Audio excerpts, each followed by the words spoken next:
শুভ দেখতে গেলে ফরজে আইন।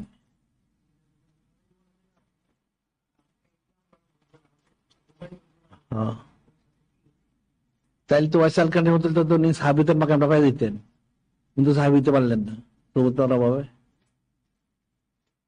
এক জামানা সৌবতে পারলে 2007 সালে তো আদে বেরিয়া এক মুহূর্তে যখন খালে চলে এলার সৌদ ইফতার করা 100 বছর কবুল আবার থেকে উত্তম। সে কত বছর আবাদ করবো? হ্যাঁ, সে গণ্ড মূর্খ, সে তাসবই বুঝে না। যারা সৌবতের গুরুত্ব বুঝেন এরা তাসবটা বুঝেন। সৌবত তো ফরজে আইন, কলবে জিকির করা যেরকম ফরজ, সৌদ ইফতার করাটা ফরজ। সৌবত ছাড়া সে কিছু হাসিল করতে পারবে না। শয়তানের অস্বস্থা তাকে শয়তান দূরে সরায় রাখে, রাখায় তার গুমরা বানায়। শয়তানি অস্বস্থা। শরীয়তের হুকুম যা আছে তাসবের জন্য এগুলি সবগুলি পালন করতে হবে।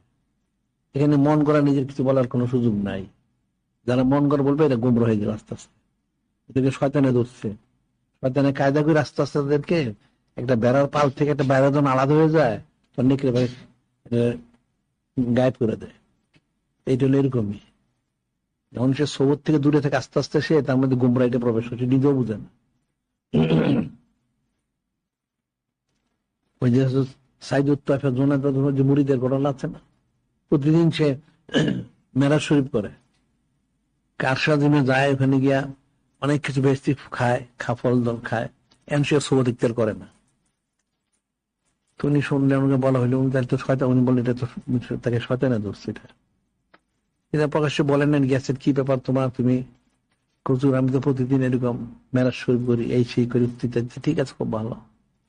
ওনার কথা কোনো গুরুত্ব দেয় না। তুমি ঠিক আছে, তুমি যখন আবার তুমি যাইবো, তোমাকে নিয়ে যাবো জান্নাতি বড় কাছে নিয়ে যায়, তুমি ওখানে যাইবো, তোমার খাওয়া দাওয়ার ইন্তজাম করে, তখন তুমি লা হাওলা লা কুওয়াতা ইল্লা বিল্লাহ পাঠ করো। আচ্ছা ঠিক আছে, তাও সে গুরুত্ব দেয় না। ঠিক পরের দিন আমার সে গেছে, ওই দিন রাত্রে, এখন সে কথা গুরুত্বপূর্ণ, ঠিক আছে উনি বলে দেখি, যে সে একবার পাঠ করলো, করার সাথে মনে সব ছিন্ন ভিন্ন হয়ে গেল, কোথায় সে পড়ে গেল, কোথায় কি সব চিৎকার শুরু করলো। পরে যে সব নাই, পরে সে দেখা যায় মল মূত্র গালিস এর মধ্যে পড়েছে, তার যে খাবারের দিন সবই নাউজুবিল্লাহ। তাকে মেরাশিপ করায় প্রত্যেকদিন তাকে পৌঁছাতে তার বাড়িতে। যখন এই ঘটনা ঘটলে আসছে সে তবা করছে, শুধু বুঝতে পারেন না তাকে যে শয়তানে ধরছে। সুবত থেকে দূরে থাকলে শয়তানে ধরে, সে নিজেও বুঝতে পারে না যে শয়তান তাকে গোমরা করতে, সে আমি হেদায়েত প্রাপ্ত।